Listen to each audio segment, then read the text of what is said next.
እንደ አዲስ አበባ ትልልቅ አድባራት እያገለገልን አይደለን? ያ አድባራት የምናገለግለው ዲሲ ሌላ መልአክ ቦታ ነው። ዲሲ ሚካኤል፣ ዲሲ ገብርኤል፣ ዲሲ ማርያም የሌላ ቦታ ነው። ኢትዮጵያ አይደለም ምን ያለው ኢትዮጵያ አይደለም። አይናቸው ተይዟል እናያለን እያሉ የማያዩ ናቸው።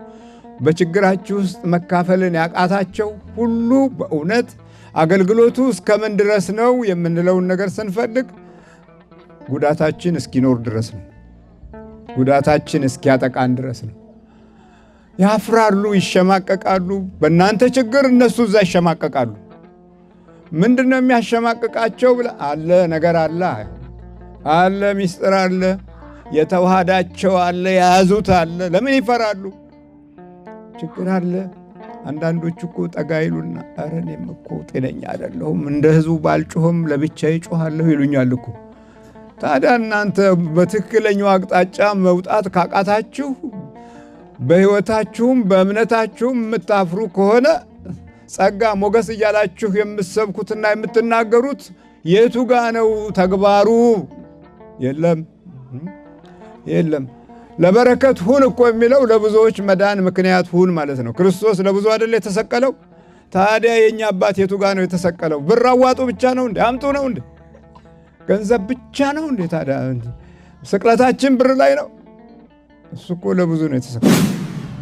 የጌታ ጉዳይ ስንት ዓመት ሙሉ በሄዱበት ቁጥር ሲመዘን 60 ዓመት ሙሉ አልገባቸውም። ስንት ዘመን የማይገባቸው ቤተሰቦች አሉን እኮ። ድብዝዝ ባለ ገጽታ ውስጥ ተወልደው ድብዝዝ ያለ ጊዜንና ዘመንን ያስከተሉ የአባትም የእናትም ፍቅርን ሳያውቁ ቆይተው በተማሩበት ልክ ደግሞ ክብርን ሲፈልጉ ክብር ርቋቸው በጉልበት ክብርን የሚፈልጉ አቤት አበዛዙ! አቤት! ስለዚህም ስለሆነው ነገር ሁሉ እርስ በርሳቸው ይነጋገሩ ነበረ። ያወራሉ ግን የሚያወሩት በክርስቶስ ጉዞ ውስጥ ቢሆንም ግን ልቦናቸው፣ ሕሊናቸው፣ አእምሯቸው፣ እግራቸው ወደ መንደር እየሄደ ነው። አንዳንድ ጊዜ ሳንስማማ ጊዜውን እንጨርሳለን። ከጊዜው ሳንስማማ፣ ከዘመኑ ሳንስማማ፣ ከራሳችን ተፈጥሮ ሳንስማማ፣ ከባህሪያችን ሳንስማማ ዘመናት ያልቃሉ። አልቀው ጭራሽ አመላችንና ጠባያችን እየቀጠለ የሚወጣው ችግሩ ብቻ ነው። በመገረም ብቻ ጊዜ ከጨረሳችሁ ዋጋ የለውም። አሁን አንዳንድ ሰዎች እዚህ መጥተው ተገርመው እንደገና ደግሞ ፈርተውታል። ጠበቅ አድርጋችሁ ባካችሁ እንዲህ ጥብቅ አትበሉ፣ ክርስትና እኮ ክርር ሲያደርጉት በሽታ ነው ይሏችኋል። በስመ አብ እግዚአብሔር ምሕረቱን ያብዛልን።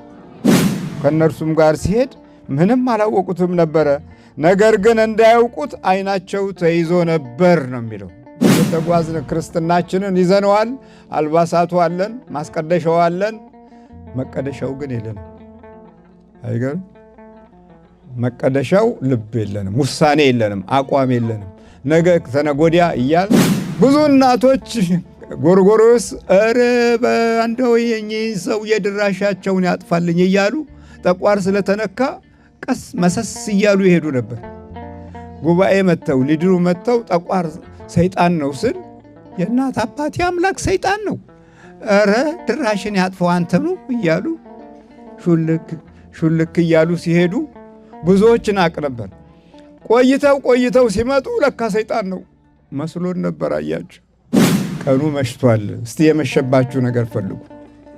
ዕድሜ አልመሸም፣ ጉልበት አልመሸም፣ አእምሮ ሕሊና አልመሸበትም፣ ዘመን ሐሳብ አልመሸም።